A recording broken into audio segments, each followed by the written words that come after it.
ओम शांति। आज के रफ्यक्तवाणी 11/2/1971। অন্তবাহক শরীরের দ্বারা সেবা। তো বাবা মধুবন নিবাসীদের সাথে কথা বলছিলেন। তো বাবা বলছেন বাবা তাদেরকে নিমন্ত্রণ দিয়েছিলেন কি সন্ধ্যা 7টা থেকে 9টা পর্যন্ত 2 ঘন্টা বিশেষ ভ্রমণ করাবেন আর তাদেরকে সমস্ত জায়গায় কীরকম সেবা হচ্ছে সেগুলো দেখাবেন। আর এটা দেখবার জন্য ওনাদের কোনো পরিশ্রমও করতে হবে না। তো বাবা বলছে মধুবন নিবাসীদের কী করতে হবে, সেদিন এই স্থূল দেহের বোধের ঊর্ধ্বে অব্যক্ত বর্তনবাসী ভেবে বসে থাকতে হবে। তাহলে তারা সারাদিন অনেক রকম অনুভব করতে পারবে। তারপরে বাবা বলছেন ফির শোনানা ক্যা অনুভব কিয়া, মানে সে অনুভবটা করার পরে বাবা বলছেন আমাকে বলবে তোমরা কি কি অনুভব করলে। उस दिन अगर अपना थोड़ा भी पुरुषार्थ करेंगे तो सहज ही अनोखे भिन्न भिन्न अनुभव करने के वरदान को पा सकेंगे। बाबा সেদিন যদি তারা একটুখানিও পুরুষার্থ করে তাহলে তারা সহজেই অনেক অদ্ভুত রকমের অনুভব করার বরদান তারা প্রাপ্ত করতে পারে।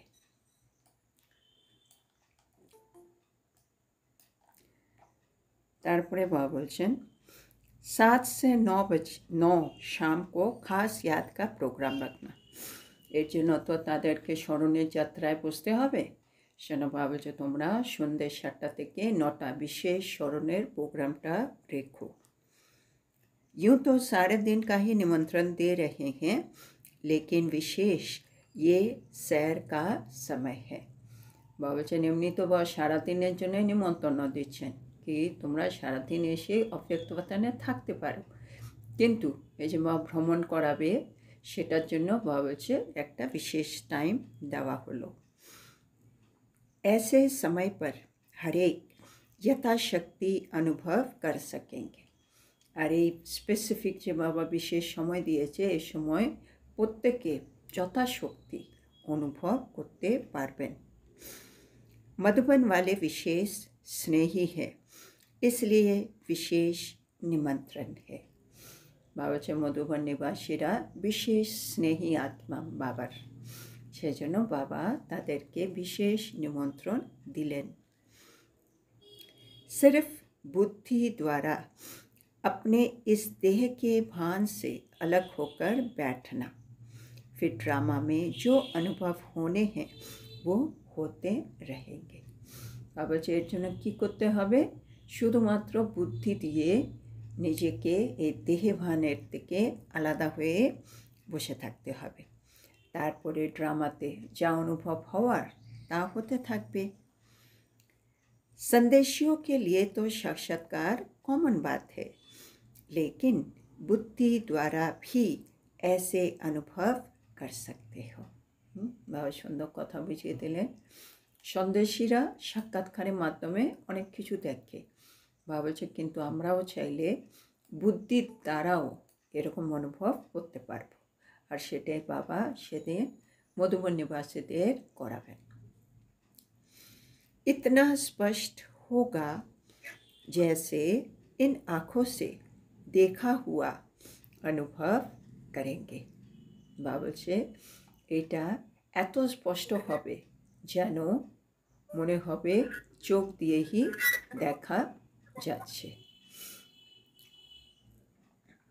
তারপরে टीचर्स के साथ मुलाकात, टीचर्सদের সাথে সাক্ষাৎকার। इस ग्रुप को कौन सा ग्रुप कहे, বাবা বলছে এই গ্রুপকে কোন গ্রুপ বলা হবে। তো সবাই বলল স্পিকার্স গ্রুপ। স্পিকার্স অর্থাৎ বাবা বলছেন স্পিচ করনে वाले। ওরা যখন বলল স্পিকার্স গ্রুপ নামটা দিয়ে দেওয়া হোক এই গ্রুপের, তখন বাবা বলছে স্পিকার মানে যারা স্পিচ করে, হ্যাঁ না, মানে বক্তৃতা দেন। স্পিচ के साथ साथ স্পিড भी है, বাবা জিজ্ঞেস করছে। খালি স্পিচ দিলে হবে না, ওর সাথে স্পিডও দরকার। সেটা কি আছে? क्योंकि स्पीच के साथ साथ अगर पुरुषार्थ की स्पीड भी है तो ऐसे स्पीच करने वालों के प्रभाव से विश्व का कल्याण हो सकता है। তো বাবা এখানে কি বলছেন, আমরা যে বক্তব্য রাখি, স্পিচ করি, তার সাথে সাথে আমাদের পুরুষার্থের স্পিডটাও ভালো থাকতে হবে। মানে আমি যা যা বলছি সেটাই যেন আমি করে দেখাই, হ্যাঁ না? আজকেও মুরলীতে বাবা বললেন না, যারা নর থেকে নারায়ণ হবে তাদের কথনি আর করনি সমান হতে হবে। তার মানে কথনি মানে স্পিচ আর করনি মানে পুরুষার্থ।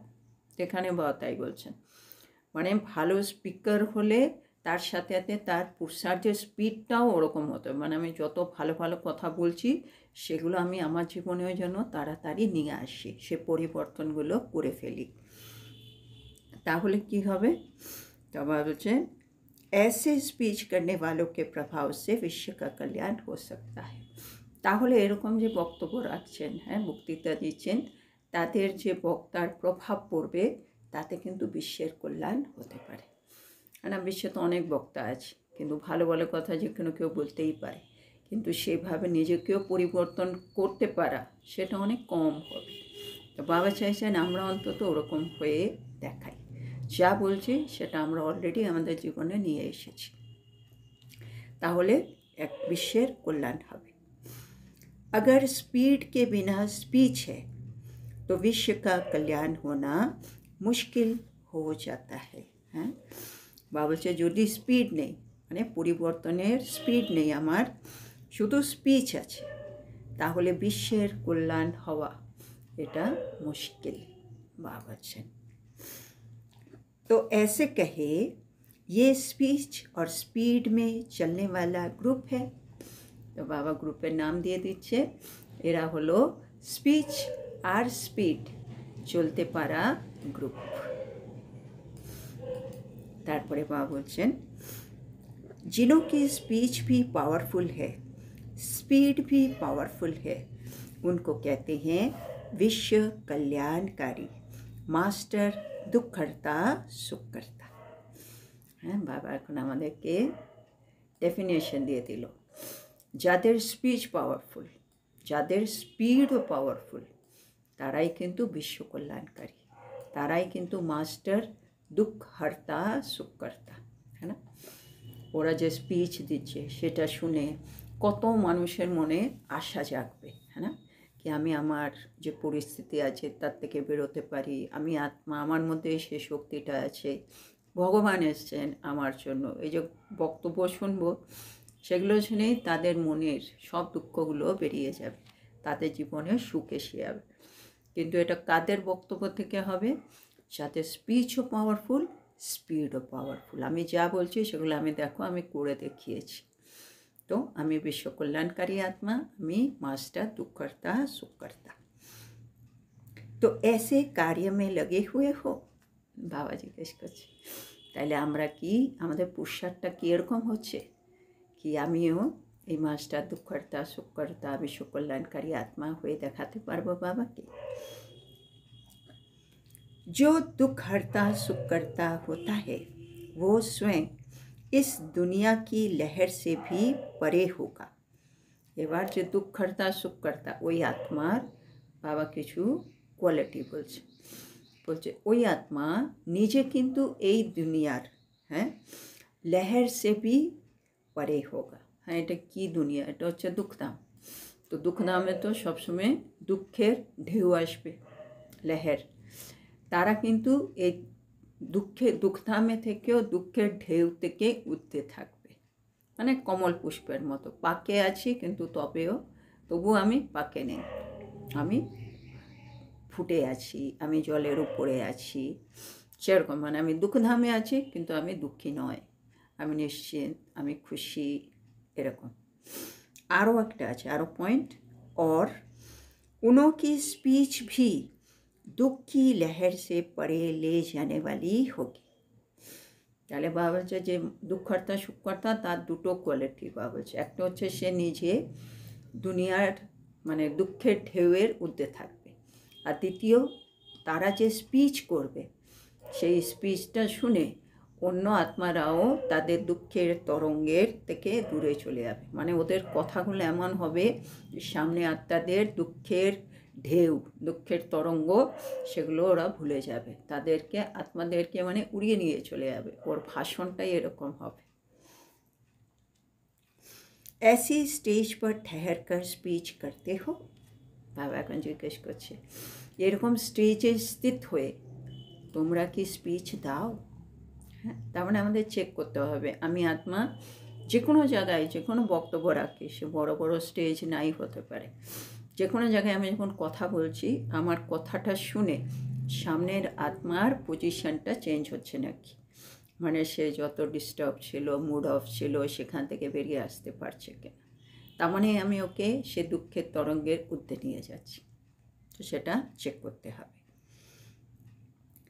स्पीच तो स्टेज पर ठहर कर की जाती है, लेकिन स्पीच तो स्टेज पर ठहर कर की जाती है, तो आप किस स्टेज पर ठहर स्पीच करते हो? বাবা আরেকটা প্রশ্ন করছে, যখনই আমরা স্পিচ করি সেটা বাবা বলছে স্টেজের মধ্যে স্থিত হয়েই দিতে হয়, তাহলে তোমরা কোন স্টেজে স্থিত হয়ে স্পিচ দিয়ে থাকো? এবার বাবা মানে বাবা বলতে চাইছে দুটো স্টেজ হয়, একটা হয় বাহ্য স্টেজ, একটা আমাদের বাবা তো ভেতরের স্টেজে কথা বলছে। তো আমরা যখন স্পিচ দিচ্ছি আমি কোন স্টেজে স্থিত হয়ে স্পিচ দিচ্ছি?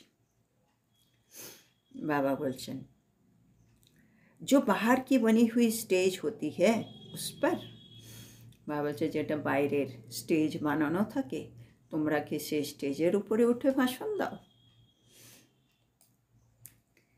स्पीकर को जिस समय कोई स्थूल स्टेज पर जाना होता है तो पहले अपनी स्थिति की स्टेज तैयार है या नहीं ये चेक करता है। বাবা এখন এক্সাম্পল দিয়ে বলছেন যখনই কোনো বক্তাকে স্পিচ দিতে যেতে হয় স্পিকারকে, তখন সে আগে নিজের স্থিতির স্টেজটা ঠিক আছে কিনা সেটা কিন্তু ও দেখে নেয়, হ্যাঁ না? মানে যে স্টেজে এই স্টেজে গিয়ে আমাকে কালকে বক্তব্য রাখতে হবে, তাহলে আমার প্রিপারেশনটাই এমন থাকবে কি আমার স্টেজটা যেন ঠিক থাকে। ऐसे स्टेज पर ठहर कर स्पीच करने वालों को कहते हैं श्रेष्ठ स्पीकर। হ্যাঁ, বা বলছে যারা এই স্টেজে স্থিত হয়ে স্পিচ করে তাদেরকে বলা হয় শ্রেষ্ঠ স্পিকার। जैसे स्थूल स्टेज को तैयार करने के लिए भी कितना समय और परिश्रम करते हो? বাবা বলছে স্থূল স্টেজকে যখন তৈরি করো তার জন্য কত সময় আর পরিশ্রম দাও। ऐसे ही अपनी स्थिति की स्टेज सदैव तैयार रहे उसके लिए भी इतना ही पुरुषार्थ करते हो। বাবা বলছে যেরকম বাইরের স্টেজ তৈরি করার জন্য স্থূল স্টেজ অনেক আমরা সময় দিই, পরিশ্রম করি, একইভাবে নিজের স্থিতির স্টেজ সেটাও যেন সবসময় প্রস্তুত থাকে, তার জন্য বাবা বলছে এতটাই পুরুষার্থ কি করে থাকো। ऐसी पावरफुल स्टेज पर ठहर स्पीच करने वालों का यहाँ आबू में यादगार है कौन सा? বাবা জিজ্ঞেস করছে এরকম মানে স্থিতিতে স্থিত হয়ে যে বক্তব্য রাখবে, পাওয়ারফুল স্টেজে স্থিত হয়ে যে বক্তব্য রাখবে, এরকম আবুতে তার কি কোনো স্মরণিক রয়েছে? কোনটা? সবাই বলছে দিলওয়ালা। বাবা বলছে দিলওয়ালা তো याद की यात्रा का यादगार है। বাবা বলছে দিলওয়ালা হলো স্মরণের যাত্রার यादगार মানে স্মরণিক। गौमुख तो नहीं देखा है? बाबा जिज्ञेस करছে गौमुख तो देखो नी। गौमुख किसका यादगार है? बाबा বলছে গৌমুখটা কার স্মরণিক। ये मुख का यादगार है। এটা হলো মুখের স্মরণিক। जैसे बाप का यादगार है गौमुख, क्योंकि मुख द्वारा ही सारा स्पष्ट करते हैं, इसलिए मुख का यादगार है। तो बाबा বলছে বাবা স্মরণিক হচ্ছে গৌমুখ। কেন? বাবা মুখের দ্বারা ही সব কিছু স্পষ্ট করে, সেজন্য। स्पीकर का भी काम मुख से है, लेकिन ऐसे जो श्रेष्ठ स्टेज पर ठहर के स्पीच करते हैं।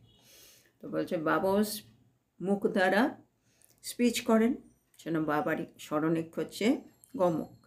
বাবা বলছে যারা ভালো স্পিকার তাদেরও কাজ হচ্ছে মুখ দিয়ে, কিন্তু ভালো স্পিকার বলতে যে নিজে শ্রেষ্ঠ স্টেজে স্থিত হয়ে যে বক্তব্য রাখবে সে। সदैव एवर रेडी स्टेज हो, মানে ভেতরের স্টেজটা কীরকম হওয়া উচিত? एवर रेडी, বাবা বলছে সব সময়। ऐसे नहीं कि समय पर तैयार करनी पड़े, মানে কালকে ভাষণ দিতে অবশ্য না আমি এখন থেকে আমার স্থিতিকে তৈরি করছি এরকম না।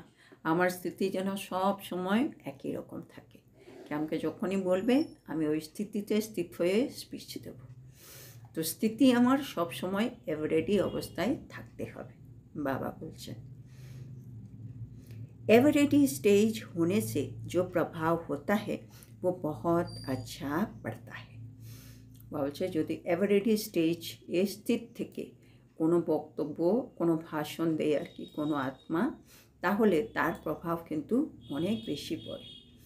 মানে একটা হচ্ছে কোনো আত্মা যখন দরকার তখন স্থিতি তৈরি করে ভাষণ দিচ্ছে, আর একটা হচ্ছে কোনো আত্মা 24 ঘন্টা ওই স্টেজেই থাকে আর ওরা ভাষণ দিচ্ছে, তাদের মধ্যে অনেক তফাৎ পড়ে যাবে, প্রভাব পড়ে যাবে।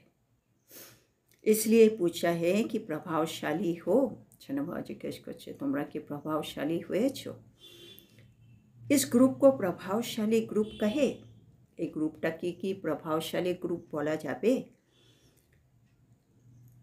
सभी सर्टिफिकेट देंगे, সবাই কি সার্টিফিকেট দেবে? अच्छा ग्रुप है, সবাই বলছে ভালো গ্রুপ। अगर आप सर्टिफिकेट देती हो तो फिर ये सर्व को सेटिस्फाई करने वाले भी होंगे।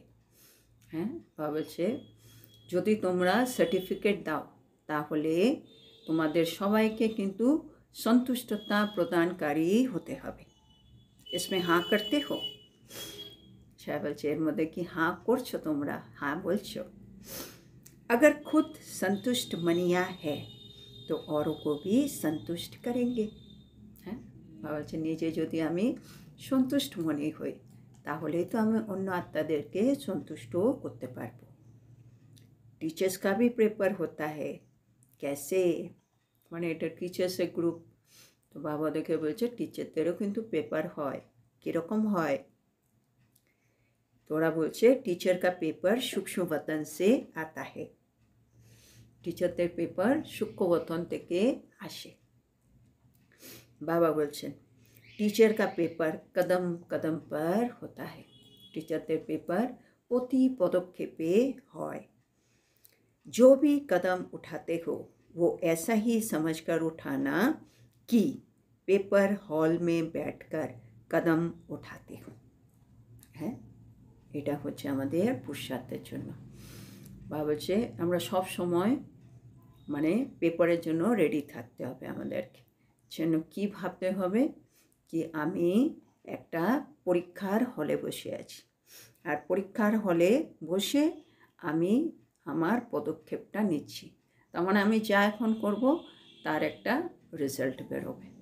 এটা সবসময় মনে রাখতে হবে কি আমি পেপার হলে বসে আছি, যে কোনো যে সিচুয়েশন এসছে পরিস্থিতি এসছে এটা একটা পরীক্ষা, সেজন্য আমাকে ভেবে চিনতে একটা ডিসিশন নিতে হবে, একটা রেসপন্স দিতে হবে।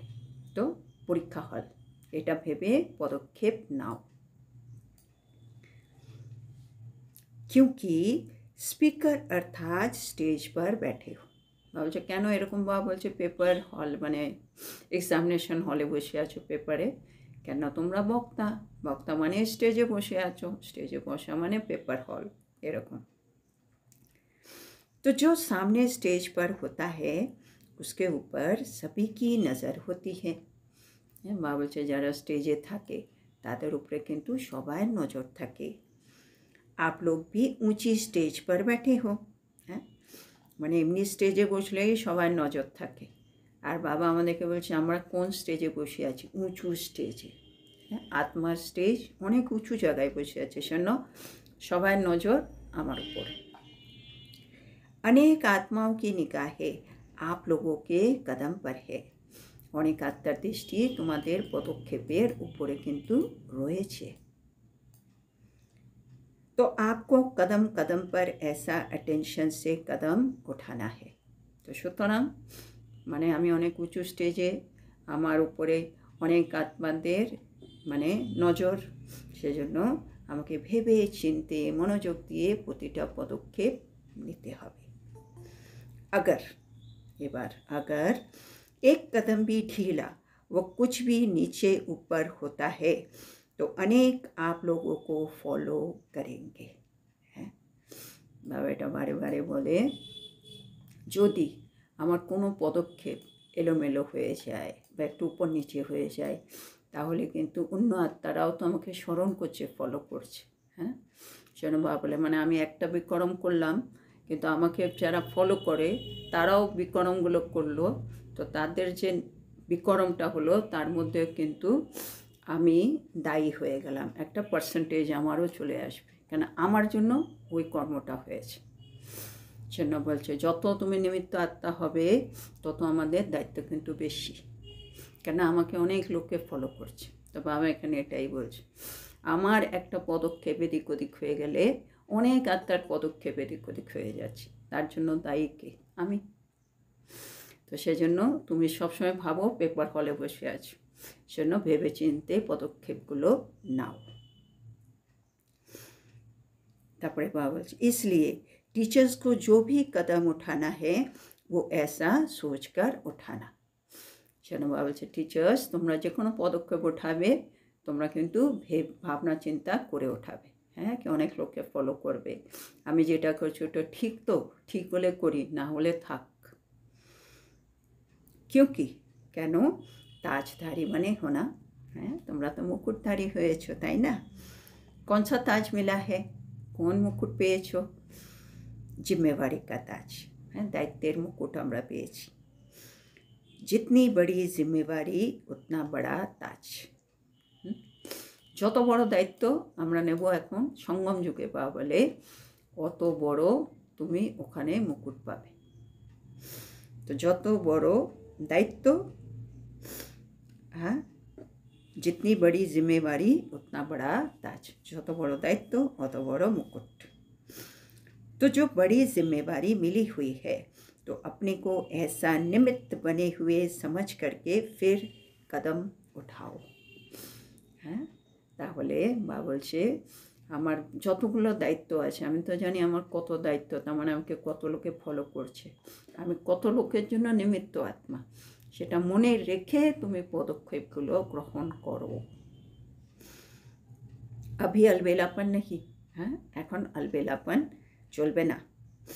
ताज और तख्तधारी बनने के बाद अलबेलापन समाप्त हो जाता है। হ্যাঁ, বা বলে যতদিন প্রিন্স আছে, হ্যাঁ, যতদিন মুকুট পায়নি অতদিনও নিজের মতো অনেক কিছু করতে পারে, কিন্তু যে মুহূর্তে মুকুটটা মাথায় এসে যাবে তারপরে আর নিজের মতো করে চলা যায় না।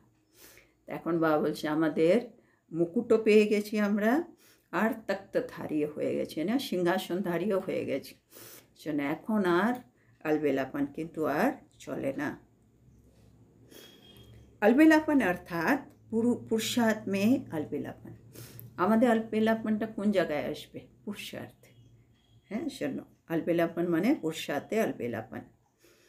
इस ग्रुप को सदैव ये समझना चाहिए कि जो भी कदम या कर्म होता है वो हर कर्म विश्व के लिए एक एग्जाम्पल बन करके रहे। বলছে এই গ্রুপকে সবসময় এটা বোঝা উচিত কি আমরা যা কিছু পদক্ষেপ বা কর্ম করব সেই প্রতিটি কর্ম বিশ্বের জন্য একটা যেন এক্সাম্পল হয়ে দাঁড়ায়। क्योंकि आप लोगों के इन कर्मों की कहानियों के रूप में यादगार बनेगा। কেন এরকম করব? এক্সাম্পল স্বরূপ হয়ে কর্ম করব, কারণ তোমাদের কর্মের কাহানি রূপে স্মরণিক হয়ে থাকবে। आप लोगों के ये চরিত্র গায়ন যোগ্য बनेंगे। হ্যাঁ, দ্বাপর যুগ থেকে তোমাদের এই চরিত্রর গায়ন হবে। इतनी जिम्मेवारी समझ करके चलते हो, এতটাই তোমরা দায়িত্ববান ভেবে চলো তো।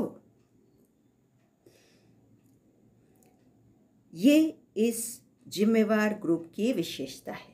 বাবা বলছে এটাই হচ্ছে এই দায়িত্ববান গ্রুপের বিশেষত্ব। जो जितना जिम्मेवार उतना ही हल्का भी रहेगा।